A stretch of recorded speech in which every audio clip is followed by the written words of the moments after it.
अस्सलाम वालेकुम पाकिस्तानियों, क्या हाल चाल है। पाकिस्तानी यूथ, आप लोग जिस तरीके से रिस्पांस देते हैं, जिस तरीके से आप लोगों की कॉलें आती हैं, बहुत अच्छा लगता है कि आप एक बिज़नेस में इंटरेस्ट ले रहे हैं और चाहते हैं कि इस बिज़नेस में आप आगे बढ़ें। इसमें दो तीन चीज़ें ऐसी हैं जो कि कुछ लोग, कुछ भाई जो हैं शायद पहले से सर्च कर रहे हैं और करना चाह रहे थे, तो किसी ने ऑर्डर प्लेस कर दिया है, कुछ करना चाह रहे हैं लेकिन वो थोड़ी सी कन्फ्यूजन में है। पहले मैं चाहूँगा कि ये एक दो पॉइंट बहुत ज़रूरी हैं, वो आप लोगों के साथ डिस्कस कर लूँ। देखें, अली बाबा एक सोर्स है, अली एक्सप्रेस एक सोर्स है, आप चाइना से चीज़ें जो हैं उस वहाँ से मंगवा सकते हैं इन साइट्स के थ्रू।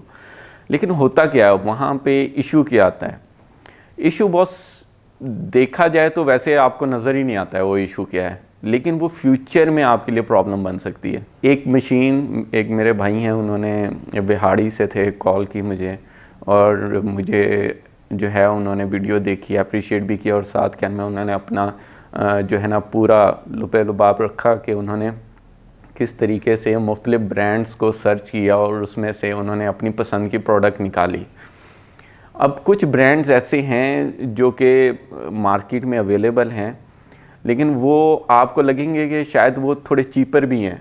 याद रखें, जो चीज़ चीप रेट पे है, थोड़ी सस्ती मिल रही है, तो उसके पीछे कोई ना कोई रीज़न है। अगर वो क्वालिटी नहीं है तो उसके अलावा कुछ हो सकता है, उस पर आपकी टेंशन ज़रूर जानी चाहिए। क्योंकि मैं आपके साथ शेयर करना चाह रहा था एक्सपीरियंस भाई का, जिन्होंने मुझे कॉल की, आसिम साहब उनका नाम है, बिहाड़ी से हैं। उन्होंने क्योंकि मशीन ऑलरेडी ऑर्डर कर दी थी और मुझे बाद में कॉल करके उन्होंने अपनी एक मेरे साथ कंसर्न्स और कुछ अपने मामलात जो हैं शेयर करने की कोशिश की। उसमें उन्हें जो है मटेरियल का भी इशू था, वो भी एक जेन्युइन इशू है। अब पहले हम मशीन पे आते हैं। मशीन क्या है? जो आपको मार्केट में डिफरेंट मशीन्स मिलेंगी, आपको उनकी वर्किंग जो है वो, क्योंकि आपने लाइफ नहीं देखी हुई, वो आपके लिए एक इशू है। और फिर आपको कुछ श्योरिटीज होनी चाहिए कि जो चीज़ आप ले रहे हैं, क्या वो मेरे ख़रीदने के बाद मेरी ऑनरशिप में है या नहीं। मार्केट में ऐसी मशीन्स अवेलेबल हैं। मार्केट से मुराद मैं चाइना ही लेता हूँ, क्योंकि आप लोग सारे चाइना को ही देखते हो, चाइना से ही ये प्रोडक्ट आता है। पाकिस्तान में लोकल संभल नहीं हो रहा, नहीं बनता। तो जो चाइना से चीज़ आ रही है, वहाँ पे इशू ये है कि आपने यहाँ से ऑर्डर प्लेस कर दिया, आपने एक जनरल इन्फॉर्मेशन उनसे ले ली, आपको समझ आ गई बात, और आपने ऑर्डर प्लेस कर दिया। अब ऑर्डर जो है वो आ गया आपके पास। जब आपको रिसीव हुआ, आपने वर्किंग करना शुरू की, तो आपको राउंड अबाउट 300, 400, 500 के करीब कटिंग करने के बाद एकदम आपका सॉफ्टवेयर और आपकी मशीन ब्लॉक हो जाती है। वो क्यों होती है? क्योंकि जो कंपनीज़ हैं वो आपको आपकी ऑनरशिप नहीं देती, वो उस सॉफ्टवेयर को अपनी ऑनरशिप में रखना चाहती हैं। जब कंपनी ऑनरशिप अपने पास रखेगी, वो सॉफ्टवेयर उसके हाथ में रहेगा, तो वो उस सॉफ्टवेयर को लॉक कर सकती है। उसने आपको ट्रैप करने के लिए 300 से 500 टेम्पलेट यानी कटिंग आपको फ्री दे दी थी। वो आपने बड़े आराम से शॉप पे गए, आपने काम शुरू किया। जैसे ही आपकी 400, 500 कंप्लीट हो गई कटिंग, तो एकदम आपकी मशीन ने काम करना छोड़ दिया, क्योंकि पीछे से उसे लॉक कर दिया आपके सिस्टम को। अब ये ऐसा ही है कि मैं किसी को आप थ्रेट करना चाहो, ठीक है, मतलब कि आप किसी से कोई ज़बरदस्ती काम करवाना चाहो, तो ये वो कॉन्सेप्ट है जो कि चाइनीज़ कुछ फर्म कर रही हैं, जिनसे आपको बचना चाहिए। वो उनका ये थ्रेट इसलिए है कि उन्होंने जो आपको फ्री दिए थे सैंपल, वो आपने काट लिए हैं। अब जो आप सैंपल कटिंग करेंगे, उसके आपको उन्हें पैसे पे करने हैं। उसके पैसे आप किस तरह पे करेंगे? वो दो तीन तरीक़ों से वो कहते हैं। वो ये कहते हैं कि जी हमारी 501 जब नंबर आएगा ना, उसके एक के चार्जेस शुरू हो जाएंगे। वो आपको एनुअली एडवांस देना पड़ता है उन्हें, ठीक है। RMB में लेते हैं वो 200-300 RMB जो है उनकी फ़ीस होगी, वो एनुअली आपसे लिया करेंगे, ठीक है। और अगर आप ये देते रहे तो आप काम कर सकते हैं, अदरवाइज़ वो मशीन चाहे 50,000, 80,000, लाख में आपको पड़ी है, वो आपकी बेकार हो जाएगी, ज़ीरो हो जाएगी अगर उन्होंने लॉक कर दिया। फिर वो मशीन भी, इवन सॉफ्टवेयर तो बंद ही बंद है, मशीन भी इवन काम नहीं कर सकती उनके सॉफ्टवेयर से हट के किसी और सॉफ्टवेयर पे। तो आपकी जो इन्वेस्टमेंट है वो थोड़ी इन्वेस्टमेंट के चक्कर में आप अपनी इन्वेस्टमेंट को ज़ीरो करवा सकते हैं, लालच में आ सकते हैं। तो मेरी भाइयों से ये रिक्वेस्ट है कि कोशिश करें, लालच ना करें, थोड़े से पैसे ज़्यादा खर्च लें। थोड़े से पैसे खर्च करने से आप फ्यूचर के प्रॉब्लम में फंसने से बच जाएंगे, क्योंकि फ्यूचर में आपको इस तरह के प्रॉब्लम्स आएंगे। या तो कंपनी आपको स्ट्रेट फॉरवर्ड कह देगी कि जनाब अभी हमने आपको 300-400 टेम्पलेट्स दिए और आपने एनुअली रिन्यूअल हमसे करवाना है, ठीक है। या दूसरा सीन है कि हम हर कटिंग पे आपसे जो है ना 0.05 0.04 कुछ परसेंटेज रख लेंगे और वो देंगे। अगर उनकी वो 0.04 या 5 जो भी है, अगर जब आप उसे कैलकुलेट करेंगे ना अपने हिसाब से, तो वो आपको 5 रुपये, 7 रुपये, 10 रुपये पर कटिंग पड़ेगा। अगर वो आपको 10 रुपये पर कटिंग पड़ रहा है तो मुझे बताइए ये आपके लिए कारोबार कैसे फिजिबल होगा कि आप रिकरिंग रेवेन्यू चाइनीज़ कंपनी को जनरेट करवा रहे हैं अपने हर प्रोटेक्टर के बनाने पे। हालांकि आपने तो कमाई के लिए मशीन खरीदी थी, आप तो चाहते थे कि आप कमाएं, लेकिन आप तो पीछे वही भत्ते वाला एक सिलसिला है कि आपसे कंपनी ज़बरदस्ती जबरन ले रही है कि जी आप मुझे हर टेम्पलेट, हर कटिंग पे आपने 10 से 15 रुपये देने हैं। अगर आपने उन्हें पैसे देना शुरू कर दिए तो फिर आपके लिए सर्वाइवल मुश्किल है। तो भाइयों से मेरी सिर्फ ये रिक्वेस्ट थी कि एक तो जब भी आप अली एक्सप्रेस से परचेजिंग करने जाते हैं या इस तरह के कोई भी ऑनलाइन प्लेटफॉर्म से, आपको कुछ चीज़ें बहुत सीरियसली देखने वाली हैं, उन्हें देखें और उसके बाद ऑर्डर करें। मैं आपके साथ कुछ ब्रांड के नाम जिनका मुझे पता है मैं ज़रूर शेयर करूंगा, ताकि आप लोग इन ब्रांड से थोड़ा सा मुहतात रहें।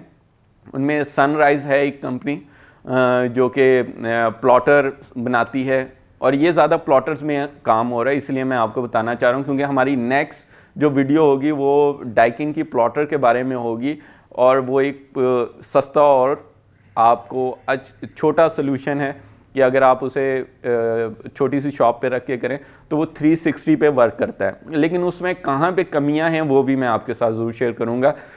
अभी मैं बात कर रहा था कुछ कंपनीज़ की जो कि आपको इस तरह की ऑफ़र्स देंगी, या तो उनका एनुअली कोई लाइसेंस फ़ीस होगी या फिर वो आपको हर कटिंग पे चार्ज करना शुरू कर देंगी। उसमें से सनराइज़ एक का नाम है, एक स्काई कटर के नाम से हैं, एक मैस्को के नाम से है, एक फर्म जो है वो देविया के नाम से है, ठीक है। ये 5-6 फर्म्स तो मेरी नज़र में हैं जो कि इस तरीके से डील कर रही हैं।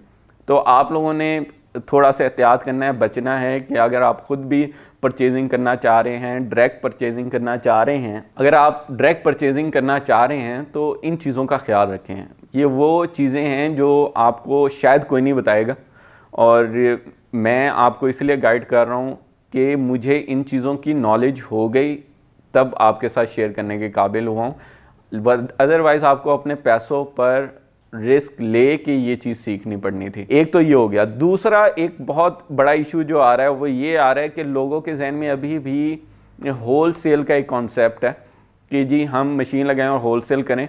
तो होल सेल में कुछ भाई हैं जो कि डाइकिन की A3 को रेकमेंड कर रहे हैं। डाइकिन की A4 जो है ना वो मशीन बेस्ट है, वो छोटी सी जगह पे ऑपरेट हो जाती है। उसका मटेरियल A4 साइज़ का लगता है जो कि आपको लोकल भी अब मिल जाता है। A3 मशीन जो है वो बड़ी मशीन है, एक तो बिजली के हिसाब से भी आपको महंगी पड़ती है, फिर दूसरा उसमें भी आपने A4 की शीटें ही काटनी है। अब क्योंकि आपके पास A3 का मटेरियल नहीं होगा, A3 का मटेरियल उस टाइम मार्केट में आएगा जब A3 की मशीनें आम होना शुरू होंगी। तो कोई भी चीज़ उस वक्त मटेरियल जो है वो आपको उस टाइम अवेलेबल मिलेगा जब एक चीज़ फैल जाए। ये A3 की जो बड़ी मशीन है, ये डाइकिन की मशीन जो है एक्चुअली कामयाब नहीं हो सकी, ज़्यादातर कंट्रीज़ में नहीं हुई, सिर्फ पाकिस्तान की बात नहीं है, काफ़ी इंडिया में भी उसकी सेल नहीं है। इसी तरह आपके मिडिल ईस्ट के एरियाज, दुबई, सऊदी अरब, कतर, बहरीन वगैरह, इन जगहों पे भी A4 जो है कामयाबी से चल रही है, A3 पिटी है। A3 आपको कॉस्ट भी उससे तकरीबन 75% ज़्यादा कर जाती है। जो कॉस्ट A4 की है उससे वो 100 टाइम तकरीबन लगा लें कि वो डबल कॉस्ट आपको कर जाती है। जब वो पाकिस्तान में आती है उसकी कस्टम ड्यूटी भी ज़्यादा पड़ती है, आपको वेट होने की वजह से उसकी कैरेज भी आपको ज़्यादा पड़ जाती है। तो उसको आप अगर तो बाय सी लेके आते हैं, बाय सी में लेज़र कटिंग मशीन्स आ जाती हैं, लेकिन उनका ये होता है कि उनके लैंप्स और बाकी चीज़ें उतार के रख ली जाती हैं, क्योंकि हिलाने जुलाने और वहाँ पे क्योंकि और मशीनरीज भी होती हैं, कंटेनर्स होते हैं, उन्होंने मूव करना होता है, तो सम टाइम डैमेज होता है। जबकि एक मशीन कभी भी आपने छोटी लेनी हो तो कभी भी उसे ट्राई ना कीजिएगा कि आप थ्रू सी जो है उसे पाकिस्तान में इंपोर्ट करें। थ्रू सी में आपकी वो मशीन ख़राब होने के 50% चांसेस होते हैं। बाय एयर मंगवाएं, थोड़ी सी कॉस्ट पड़ती कॉस्ट ज़रूर है आपको, लेकिन आपकी प्रोडक्ट सेफ रहती है। आपके घर में आपके हाथ तक जब आती है वो प्रोडक्ट वैसी होती है जैसे कंपनी से पैक होके आई है। जबकि बाय सी में बहुत से इश्यूज़ हैं जो कि आपको फेस करने पड़ेंगे। आपकी सिंगल प्रोडक्ट आ रही है, अगर तो आपकी एक मशीन जो सिंगल आ रही है किसी कंटेनर में, तो आपने पूरा कंटेनर तो बुक नहीं किया। अब प्रॉब्लम यह है कि वो आ रही है किसी और के माल के साथ। अगर कंटेनर में दूसरे के माल में कोई प्रॉब्लम आ गई कस्टम ड्यूटी की तरफ से, या उसको किसी भी हमारी अथॉरिटी की तरफ से वो बैन आइटम हुई या कोई उसमें इशू हुआ, तो वो आपकी एक अदद मशीन जो है वो भी बेचारी रुल जाएगी बीच में। आप उसे भी क्लियर नहीं करवा सकेंगे, क्योंकि पूरा कंटेनर क्लियर करवाना फिर बड़ा मुश्किल हो जाता है अगर इस तरह कोई एक आइटम जो है इल्लीगल पकड़ी जाए या उसमें कोई ऐसा मसला आ जाए, तो आपको जो है वो क्लियरिंग एजेंट वो बहुत परेशान करवाएगा। वो ख़ुद भी खैर परेशान होता है उस टाइम, क्योंकि वो चीज़ ऐसी सिनेरियो ऐसा बन जाता है। तो ये है कि आप भी परेशानी से बचें, रिलैक्स हो के, ईजी हो के। जब बिज़नेस का माइंड बनाना है, जहाँ पे आपके 10 रुपये लग रहे हैं वहाँ 20 रुपये लगा दें। ये बिज़नेस आपको वो 20 रुपये से 50 रुपये कमा के देगा।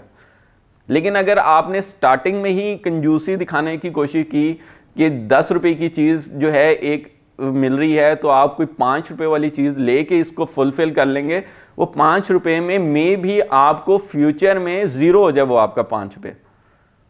तो उस 5 रुपये को बचाने के लिए उसके ऊपर 10 रुपये पहले ही लगे हुए हों, पहले ही उसकी कीमत आपने सही पे की हो, तो आपको उसका फ़ायदा होना है, नुकसान नहीं होना। आज का लगाया हुआ पैसा कल आपको फ़ायदा देता है, लेकिन थोड़ी सी जो हमारी कंजूसी होती है वो हमें मार जाती है और हम बिज़नेस करने की बजाय ना एक टेंशनों और उलझनों में फंस जाते हैं।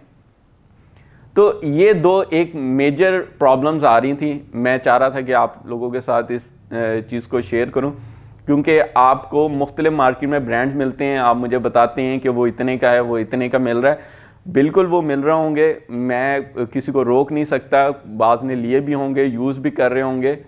हर चीज़ की अपनी लिमिटेशन है। आप एक सादी मशीन ले लेते हैं जो जिसे आप बार बार मुझे कहते हैं कि लाख रुपए की मिल रही है, 1.5 लाख तक मिल रही है, 1,30,000 की मिल रही है हमें मुख्तलिफ। वो मशीन अगर तो वो बिल्कुल सादी एक लेज़र मशीन है, तो उसके लिए जो टेम्पलेट डिज़ाइन करने वो तो आपको ही करने पड़ेंगे। उसके लिए आप फिर डिज़ाइनर रखें या कुछ ऐसे मामलात करें ताकि आपके बिज़नेस को सपोर्ट कर सकें। अदरवाइज़ अगर आप नए बिजनेसमैन हैं, आप इतनी टेंशनों में ना पड़ें। आप अपने स्टार्टिंग का बजट थोड़ा सा बढ़ाएं और कोशिश किया करें कि मशीन आप वो लें जो कि मार्केट में चल रही है, जो कि कहीं आपको नज़र आ रही है, जो कि रिकग्नाइज्ड हो, ठीक है, वो चीज़ें लिया करें, वो लॉन्ग लास्टिंग होती हैं। और इस तरह के बहुत से नकालों से बचें जो कि आपको गलत गाइड करते हैं। यूट्यूब पे भी बहुत से ऐसे मिल जाएंगे आपको जो मिस गाइड कर रहे होते हैं रेट्स के मामले में। रेट्स में आपको क्यों नहीं बताता, उसकी रीज़न है। आज का बताया हुआ एक लफ्ज़ ये हिस्ट्री बन जाएगी आज के बाद। तो रेट आज मेरे मुंह से जो निकलेगा वो अब यूट्यूब पे पड़ा हुआ अगले 5 साल 10 साल तक वही रेट मेरे मुंह से निकलता रहेगा। सो उसमें क्या होगा कि वो आपके लिए कन्फ्यूजन क्रिएट होगी। बेस्ट वे यही है कि आप कमेंट्स में अपनी रिक्वायरमेंट बता दिया करें, कमेंट्स किया करें। कमेंट्स में आप चीज़ों की तफसील ले सकते हैं, ठीक है, तो हम आपको रिप्लाई भी करते हैं। आप क्या में इसी तरह हमारे साथ बने रहें और अपने फ्यूचर के लिए थोड़ा सा बेहतर सोचने की कोशिश करें। पैसे थोड़े से अगर कहीं ज़्यादा लगते हों लगाएं, लेकिन अच्छी चीज़ पे लगाएं। आज का प्रोग्राम इतना ही था और मैं चाह रहा था कि आपके साथ ये चीज़ें शेयर करना। आप हमारे चैनल को ज़रूर सब्सक्राइब करें और बेल आइकॉन को भी प्रेस कर दें ताकि मेरी आने वाली नई वीडियोस में भी आपको नोटिफिकेशन बर वक्त मिल सके। आप लोगों का बहुत बहुत शुक्रिया। Thank you. अल्लाह हाफ़िज़।